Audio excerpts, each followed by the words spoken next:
So it's an L with another L holding it together with glass. Strong perpendicular entrance which creates tension. And the windows could be curved or they could go in like so.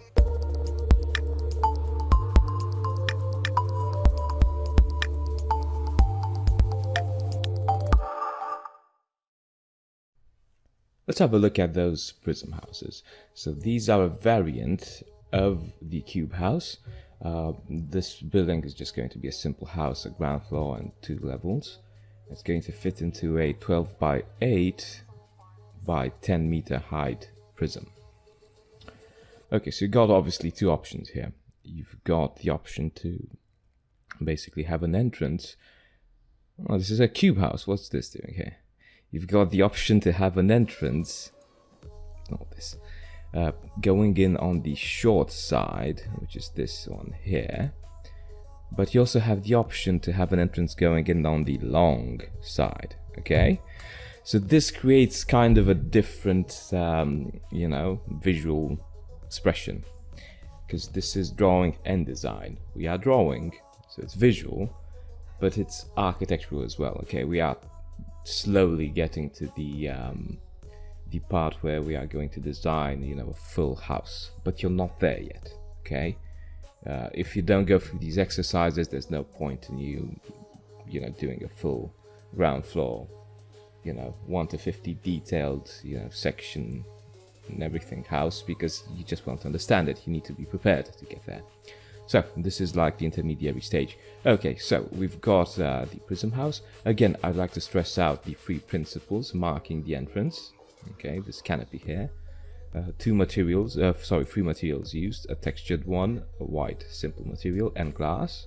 And number 3, make everything look like a volumetric composition, right? Like it's a sculpture, like it's a volume intersection. Right, there we go. This one here is interesting because it's dynamic. So you see, because the entrance is on the short side, okay, so it's facing towards the short side, this could very well look like a L. This facade isn't as good, but this one's very good. So it's an L with another L holding it together with glass, which is quite interesting. I would actually make the part here, let me just get the same 2 colors, red and blue. The canopy here, I'd make this one stand out a bit more. Okay, very good, let's go. This is good as well. It looks like a tractor, right, like a machine, which is very, very good. Again, entrance is pointing towards one side. Yeah, there's something about this which is kind of off. There's too many steps. We're still going for like a 1 meter base. So for that, you kind of need, right, you kind of, although you can make these double or triple steps, you kind of need to go just for 5 steps. There's an option to go for half steps, but that wouldn't really justify in this case. Here as well, you know, there's kind of like an axis of symmetry, which is a bad thing. So let's maybe, you know, add something to make it look like it's like the Frank Lloyd Wright. There's these canopies which are cut, basically, right? That could work as well. Obviously, an entrance here. When you've got something like this, it's good to mark the intersection with a window of some sort. Okay, so this is just the volume. Again, cube house. What are you doing here? Bugger off. Now this is good. It's got the entrance facing the other way, okay, so on the long, and you see it's creating kind of a bit of a tension here in this corner, which is good. There's a problem because you see these half ellipses, they're like so. In this case, they are too long. They should be, 1 second. They should be something like this. Just a little square here, where you fit the half ellipse. So this is a straight line, and then it goes into the half ellipse. Okay, makes sense. It has to. Yeah, this is quite a good drawing. Make sure you make the railing at least 1 meter high, so it should match kind of the height of the initial volume, the initial 5 steps. Should stop here somewhere. There's probably a perspective height mistake here, because you see the person isn't really fitting in properly inside the house. Regardless, let's carry on. Again, a wannabe cube house. This can actually work as a prism house rather, but if you make it longer. Right, so you shorter here. So it fits in that 12 by 8. Right, if it does that, right, it could be interesting because it's got all these levels, bam, bam, bam, and then like a very strong perpendicular entrance which creates tension. Actually add a stronger canopy here just to mark the entrance, which is all very good. This is good as well. It's maybe not as volumetric as I'd like it to be. Yeah, the perspective, I think the entrance would be more justified this way. 1 second. Yeah, this is just a bit of a nuisance really, but it's fine. Yeah, the entrance this way would be actually be better and make this canopy stand out with the balcony on top. And if you've got something like this, I think you're better off ignoring this floor slab and just making everything out of the same material. Right, this wood thing. Just because it looks a bit better. This looks like a prison smack in the middle of the facade. I don't know. I still would go for thirds, okay? So maybe, I don't know, dematerialize the corner, but not here, because this looks good. It's just a plain white volume. Maybe dematerialize the corner here. I know you're saying probably we've got structure, right? But let's ignore that for now. It's probably going to be some, you know, still some, you know, simple, like a simple grid system with, you know, structure on the inside. Right? Boom, boom. But regardless, we are going to have glass here, and you'll see inside the building, and we are going to dematerialize this corner, which is a very good approach. Note this one down. Dematerializing corners is very, very good. Problem here is probably the perspective. Probably my students forgot about you know, the correct proportion when they were constructing. This is a 1 to 200 floor plan, so it should be 6 by 4. You probably did 5 by 5 again, like a cube house, right? And that's why this looks a bit like a cube. Regardless, this is a good composition. It's probably inspired from the lesson, the video lesson I made. This could work very well as a prism house, but again, keep the proportions right. Okay, let's just make this shorter. And again, these two sliding volumes work very, very well. Just make the thing here just pop out more, maybe even make it like weirdly curved. By the way, you notice that I'm not using any curves in this, right? And there's no curved lines, it's just straight. Oh yeah, this is the correct one. These are just straight angles, or, you know, inclined angles. This is just the best approach for now. We are going to go into, obviously, softening up this composition with some curves, but that's maybe for later. Obviously, I can do that right now, but you won't get too much value out of it. You need that strong base of understanding how these volumes work. There's a perspective mistake here, I'm 100% sure of it. This building looks like it's going to fall on top of the viewer. Alright, should be more like so. Okay. And yeah, not bad. Still needs a canopy. You can throw in a curved canopy if you insist, you know. Or you can throw in, you know, like a balcony that goes like so, pops out, it's curved, and that kind of acts as a canopy and the curved element as well. Okay. This looks more like a cube house because it's too bulky. I would create the gap here to be on 2 levels, right? So you create more of a dematerialized corner again. Although this is kind of competing with what we got here, so probably make this balcony stand out more. Maybe close this up like 1 meter, because you can have that. You kind of are mimicking the railing here, right? You just lift this like 1 meter. So it seems like you've got a short, you know, shorter plane of glass. Okay. I'd make this just like a strip, so it's kind of from a different visual language. And obviously you can throw in very weird elements. Level here, can throw in the curve again, right? This is very 1935, I'd say, architecture, okay? Which is very good. It's history, right? It's the basics. It's modernist. Yeah, this is good. Like this thing popping out.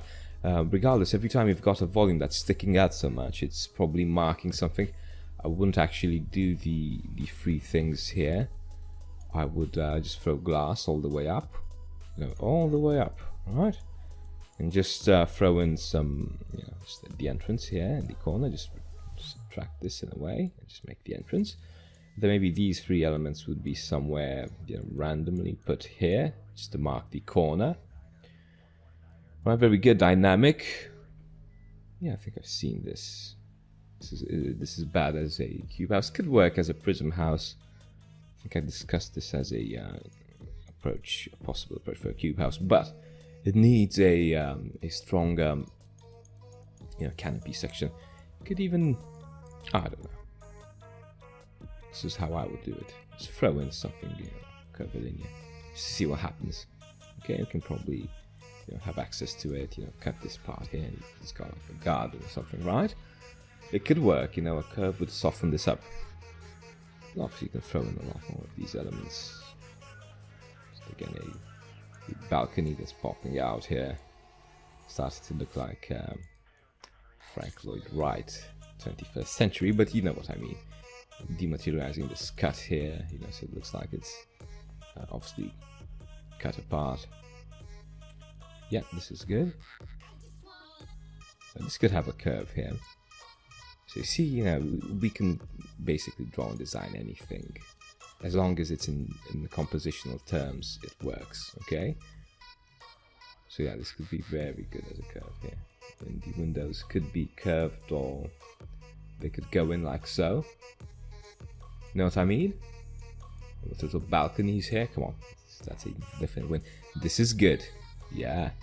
But why not make this constant? Make it go like further in. I don't know. Why not further up? And just use it as a way to create landscape design. This is good, kind of basic. Always be careful when you are doing stuff like this.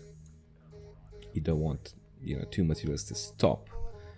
What I see here, the canopy is cantilevered,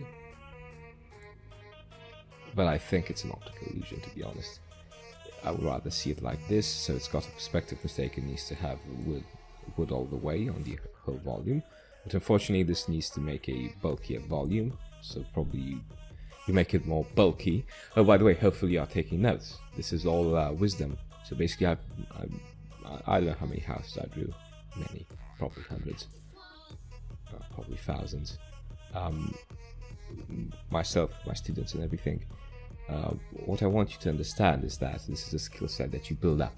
Okay, you can't have it, in the first 5 minutes. But it doesn't mean you won't learn it from the first lesson, which might take 6 hours if you do the things right. Okay. I would dematerialize this as well. So basically, dematerializing planes is it's a big thing.